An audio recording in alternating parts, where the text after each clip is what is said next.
ada dua golongan yang layan cara penghantaran kuasa enjin. Golongan pertama, dia tak tunggu lama. Dia 3,000-4,000 RPM, terus dia dapat ledakan kuasa dan kereta terus melonjak ke depan. Golongan kedua pula, dia penyabar sikit.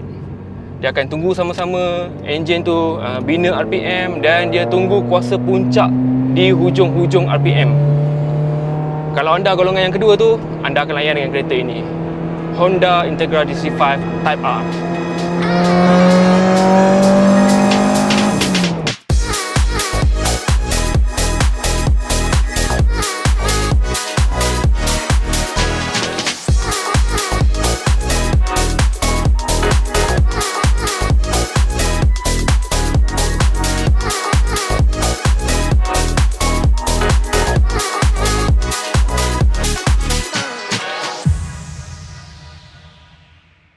Kita biasanya kalau nak sembang ataupun bincang pasal Honda Type R, mestilah benda yang berkait paling rapat sekali ialah dia punya nadi ataupun enjin dia.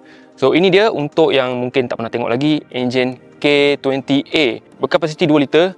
Dan ini sebenarnya satu benda yang kita kena hargai, sebabnya zaman sekarang, kereta-kereta baru sekarang mungkin enjin pun tak ada, ataupun kalau ada enjin pun dia dah ada bantuan-bantuan lain seperti supercharger ataupun turbocharger ataupun bantuan elektrik sedikit.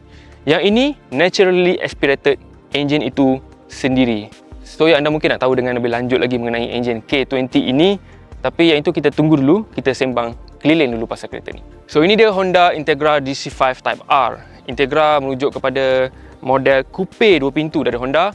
DC5 pula merujuk kepada generasi keempat model ini. Dan Type R ialah dia punya versi prestasi. Mungkin anda semua dah tahu, kalau contoh macam Toyota ada versi prestasi dia Gazoo Racing ataupun GR. Kalau Nissan dia ada Nismo, Mitsubishi pula mungkin ada Rally Art, dan untuk Honda mereka ada Type R. Dan bukan semua model Honda menerima sentuhan Type R. Mereka agak memilih juga. Antara model-model yang telah menerima sentuhan Type R antaranya adalah NSX, Accord, Civic dan ini Integra. Jadi apa dia prinsip Type R ini? Adakah sekadar letakkan stiker R warna merah ataupun lencana Honda warna merah? Tidak semudah itu.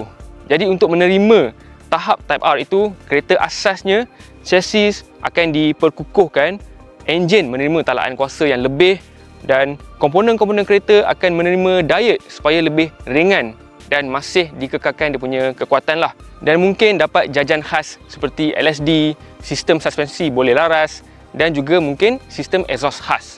Jadi secara asasnya macam ramuan sebuah kereta lumba lah kan. Cumanya kereta lumba ini ada nombor plate depan dan belakang, jadi anda boleh pandu kereta lumba ini hari-hari. So inilah dia segala hype yang anda dengar, VTEC, perang, semuanya enjin berwarna merah inilah dengan kod nama K20. Ianya enjin naturally aspirated 4 silinder yang mampu rev dengan melebihi 8,000 RPM. Dan outputnya ialah sekitar 220 horsepower dan 206 Nm torque. Dan kalau anda perasan, jumlah kuasa yang dihasilkan oleh enjin ini lebih tinggi dari torque-nya. Tidak seperti kereta-kereta baru yang dijual hari ini dengan torque lebih tinggi dari kuasa. Dan ini sebenarnya berkaitan dengan karakter enjin VTEC K20 ini dan juga dengan cara sebetulnya untuk kita bawa enjin ni. Dan bagi saya, inilah kemuncak zaman kegemilangan enjin Honda sebelum mereka beralih ke turbocharged. Dan of course lah, selepas pada DC5 Type R ni, enjin ini masih digunakan lagi sekali kepada Civic FD2. Tetapi enjin-enjin selepas itu, walaupun ada yang lebih berkuasa, lebih baharu, tetap enjin ini yang menjadi kegilaan dan juga idaman kaki-kaki Honda sekalian. Dan kalau anda tanya pun kawan-kawan anda yang pakai Honda EK ke EG ke, dalam satu-satu masa tu mesti mereka pernah terdetik juga idaman nak letak ataupun nak sumbat enjin K20 ni pada kereta-kereta mereka. Enjin tadi dipadankan dengan hanya satu pilihan transmisi saja seperti anda dah jangkalah, iaitu transmisi manual 6 kelajuan dan juga ia menghantar kuasa ke roda depan melalui helical LSD. Dan transmisi manual ini juga bagi saya agak istimewa ya, kerananya dia dengan ada binaan macam stainless steel ini dan juga dia punya pedal kaki pun, 3 pedal ini stainless steel dan juga ada sedikit getah-getah untuk cengkaman. Dan paling saya suka juga selain pada stainless steel ini yang mungkin akan jadi panas bila kita jemur kereta ni bawah matahari, tulisan merah ini pun sepertikan memberi suatu aura yang memanggil-manggil kita untuk pandu dan juga guna gear ni dan menikmati pemanduan kereta ini. Jadi ruang kokpit Integra DC5 ni kita boleh rasakan yang ianya ringkas, jelas dan juga berfokus. Tapi pertama sekali yang kita tak boleh lupa ialah tema warna merah ni. Yang ini memang menjadi identiti Type R lah. Kalau tengok pada Civic yang lebih baru, yang lebih lama pada ni pun sama dapat merah-merah ni. Bab jelas dan ringkas tadi tu, sebagai contoh kita tengok dekat papan pemuka dia ni, meter-meter dia semua disusun sangat ringkas dan jelas dan memang tak ada benda-benda banyak yang nak mengalihkan perhatian kita dari fokus pemanduan. Itu sahaja. Nampak yang dia suruh kita pandu dengan penuh tumpuan dan bukan itu saja, kita boleh rasakan dari segi ergonomiknya macam kereta ini direka oleh seorang pemandu lumba mungkin. Dia bagikan pendapat pada Honda. Sebab kita boleh tengok bukti juga macam sebelum ini, Honda Type R pertama iaitu NSX, mereka panggil Ayrton Senna, pemandu F1 Honda pada masa itu untuk memberikan maklum balas semasa pembangunan Honda NSX itu. Dan walaupun ringkas, saya agak suka dia punya papan pemuka ini yang macam sedikit melengkung dan sekali lagi fokus pada pemandu. Cumanya bila dah jadi ringkas tu, ada sedikit benda-benda yang saya perhatikan macam boleh dipersoalkan. Sebagai contoh, kenapa panel kawalan aircon ni perlu berada di sini? Sebab biasanya kebanyakan kereta buat di bawah ni dan pada kereta ni dekat sini pun kosong sahaja. Dan bila ruang aircon ataupun panel aircon ni dah ambil tempat di sini, corong kedua untuk penumpang depan ni dah berada di sini. Padahal kebanyakan kereta ruang di sini sangat kosong. Mungkin jadi panel untuk beg udara ataupun ada ruang simpanan. Dan akhir sekali, walaupun anda rasa ataupun anda nampak kabin Integra DC5 Type R ni sangat ringkas, sangat fokus, seperti macam kereta lumba, bagi saya ada satu juga ciri mewah pada kereta ini, iaitu dia punya lipatan cermin sisinya yang berkuasa. Boleh tekan butang saja.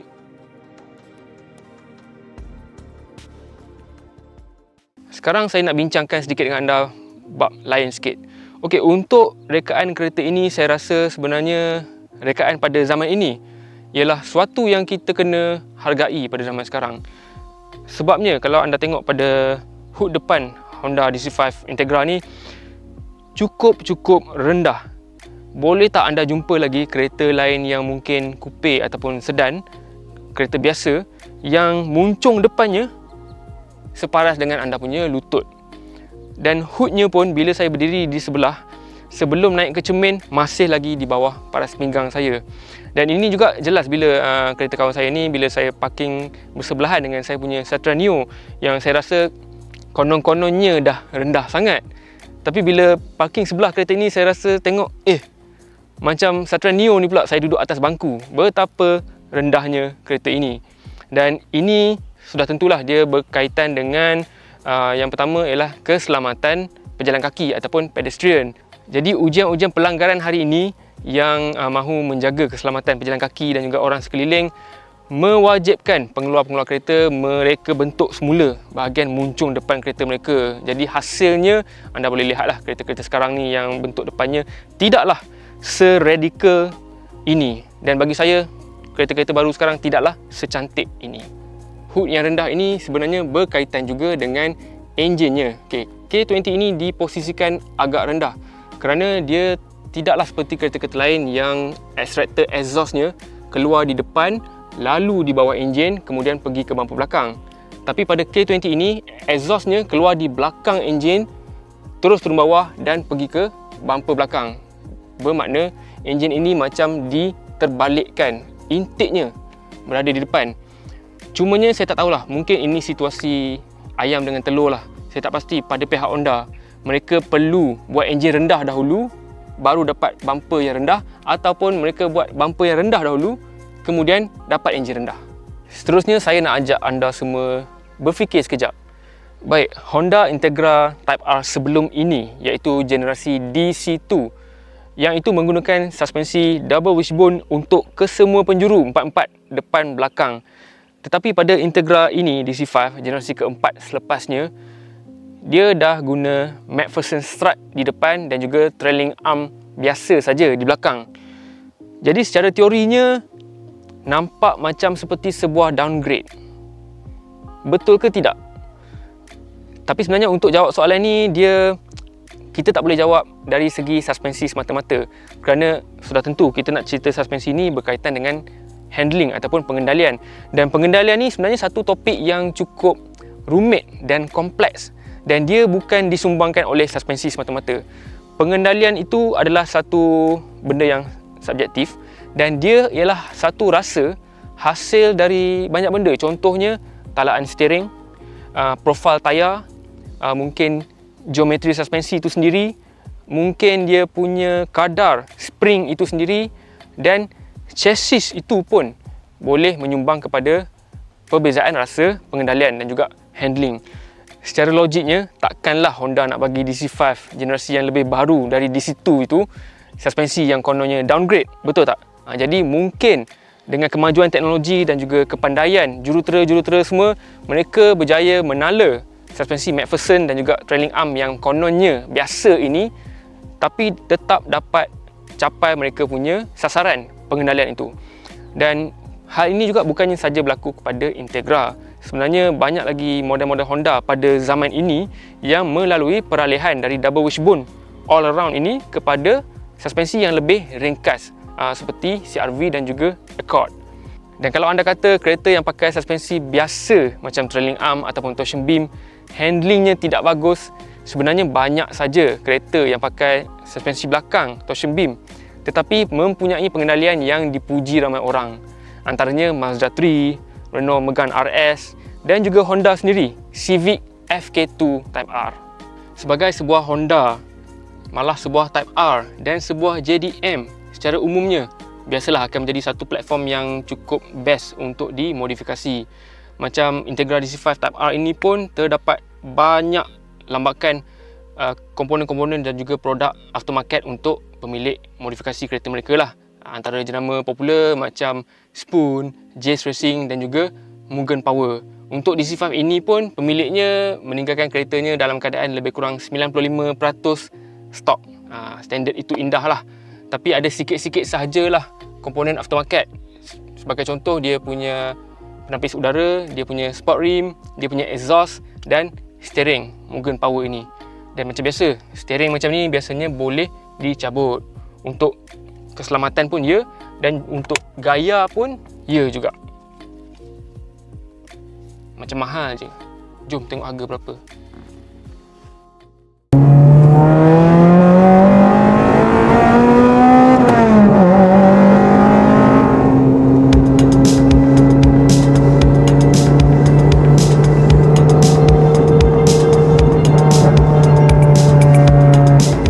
Jadi dengan Type R ni, bila chassisnya dikeraskan, direngankan, kapet-kapet ataupun cermin pun mungkin dinipiskan, anda akan rasa semuanya dan dengar semuanya.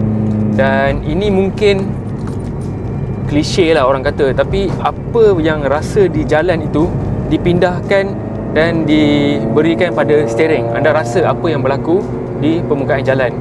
Dan bercakap pasal bunyi pula, bagi saya gabungan enjin dan exhaust ni, bunyi DC5 Integra ni memang garang lah. Dia bukan setakat bising tapi memang garang, dan dia menarik perhatian juga. Kalau anda lalu mungkin di restoran mamak contohnya, atau di sempang-sempang lampu isyarat, taman perumahan, orang-orang akan memandang, dan orang yang tak tahu pasal kereta pun akan pandang. Jadi anda pemilik kereta-kereta macam ni kena biasakan dirilah. Dan bercakap pasal bunyi juga, bila kita pandu kereta macam Type R ni dengan enjin VTEC, anda macam dalam dunia sendiri tau. Contohnya bila saya tarik gear 3 dan lebih 5,500 RPM, VTEC terbuka,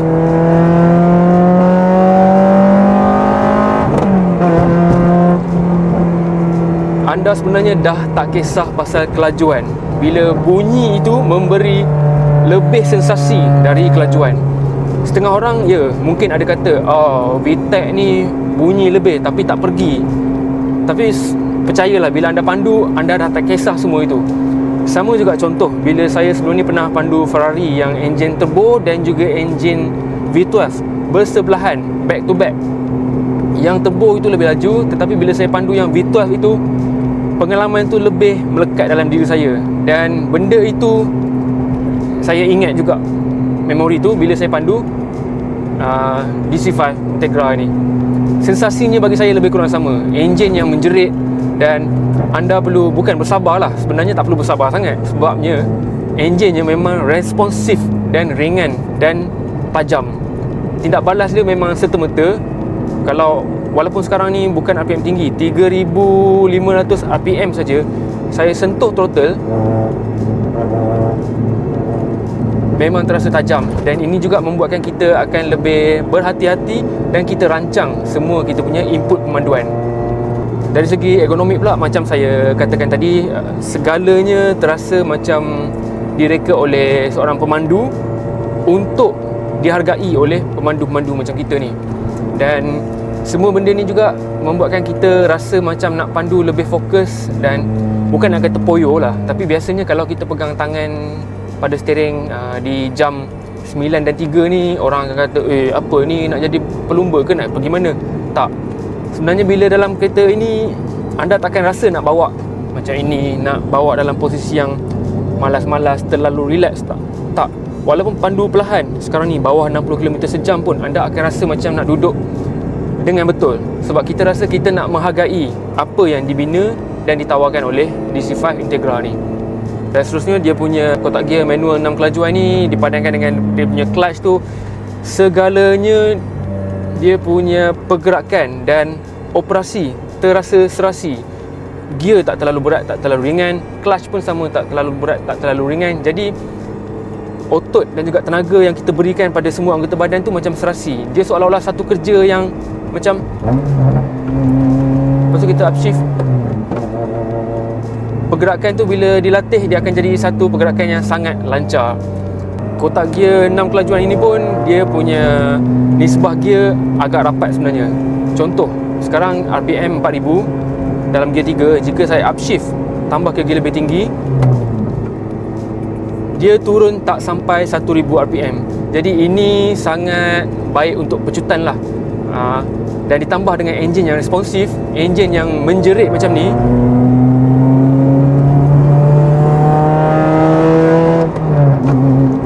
sangat mudah untuk anda kekalkan momentum. Cumanya bila kita meluncur laju di lebuh raya pada kelajuan 110 km sejam contohnya, akan bergema sikit lah. 110 km sejam pun RPM sudah melebihi 4000 dalam gear 6 ini. Jadi itu salah satu benda yang kita perlu korbankan lah demi keseronokan pemanduan dan juga pecutan. Tapi kalau kita nak downshift pun agak senang juga belajar dengan kereta ni. 6 ke 5 contohnya, dan 5 ke 4.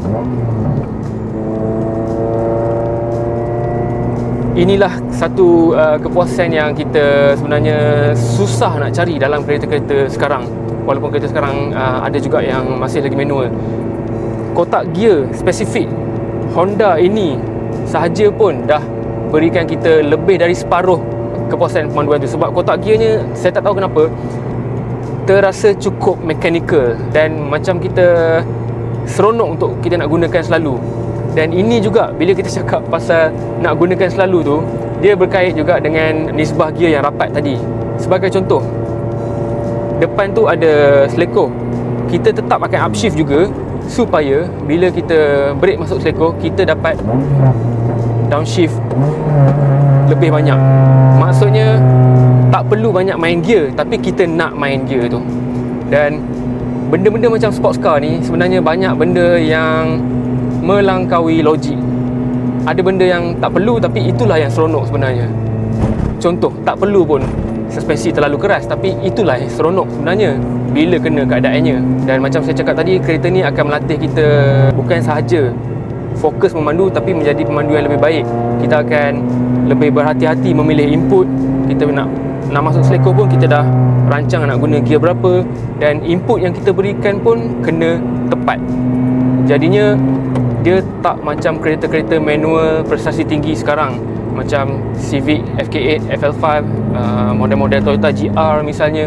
Semuanya gear manual mereka dah ada fungsi auto rev match. Yang ini anda perlu buat sendiri. Jadinya kalau pertukaran gear itu sempurna ataupun cantik, ianya sebab anda. Dan kalau pertukaran gear tu tak cantik pun, ianya sebab anda. Jadi front wheel drive ni memang sering dipandang skeptikal lah bila kata handling sedap. Cuma Honda, mereka berdegil dengan front wheel drive dan mereka berjaya tala kereta macam ni dengan dia punya geometri suspensi, dengan dia punya talaan LSD. Semuanya berikan satu pengalaman yang bagi saya satu kereta front wheel drive yang cukup berkemampuan. LSD pada DC5 Integra ni pun bagi saya cukup jelas terasa, terutamanya bila sudut steering semakin bertambah.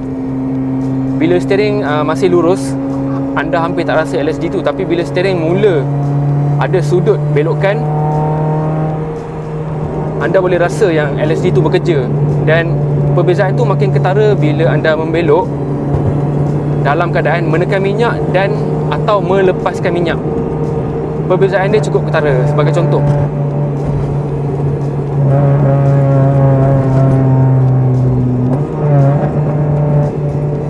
macam ni, kita belok ke kanan, saya tekan minyak dan saya lepas minyak,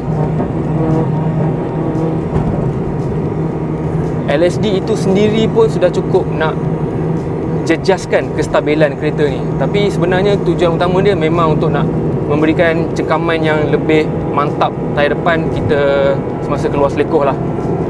Overall saya rasa enjin K20 ni bukan saja responsif, tapi padanan dengan gearbox manual 6 kelajuan ni, saya rasa macam seolah-olah enjinnya dan kotak gearnya dah dijodohkan bersama. Dia memang direka untuk satu sama lain. Macam enjin ni ditala khas untuk gearbox ni dan gearbox ni ditala khas untuk enjin ni. Langsung tak rasa janggal, sama ada kita bawa laju perlahan, menukar gear, sama ada kita upshift ataupun downshift. Dan kita harus ingatlah, Honda DC5 Integra ni satu contoh kereta-kereta sports yang banyak karakter ataupun ciri padanya yang kita dah susah nak jumpa pada kereta sports yang moden sekalipun. Macam saya cakap tadi, sistem rev match, lepas tu engine dengan naturally aspirated. Mungkin adalah naturally aspirated kereta prestasi, tapi itu adalah tahap yang harga jauh lebih tinggi dari kereta-kereta kebiasaan lah. Dan inilah dia definisi kepuasan memandu. Anda sebenarnya tak perlu laju, tak perlu melebihi had laju, tak perlu langgar undang-undang, tetapi bawa biasa-biasa macam ni pun 80 km sejam, anda dah dapat satu dos kepuasan yang saya rasa semua orang patut rasa. Dia tak memiliki kereta macam ni pun, sekali seumur hidup mereka patut rasa.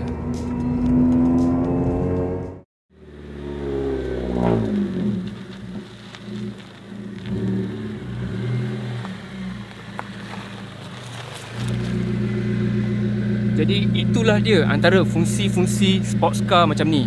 Dia bukan saja mengajak anda memandu dengan lebih bersemangat, dengan lebih berfokus, tapi juga melatih anda supaya menjadi pemandu yang lebih baik. Dan Honda juga dengan DC5 Integra Type R ini, mereka telah buktikan atau mengubah persepsi. Kononnya kalau orang kata front wheel drive ni wrong wheel drive, tapi bagi mereka front wheel drive ini fun wheel drive. Jadi itu saja. Terima kasih kerana menonton. Kita jumpa lagi di video yang akan datang.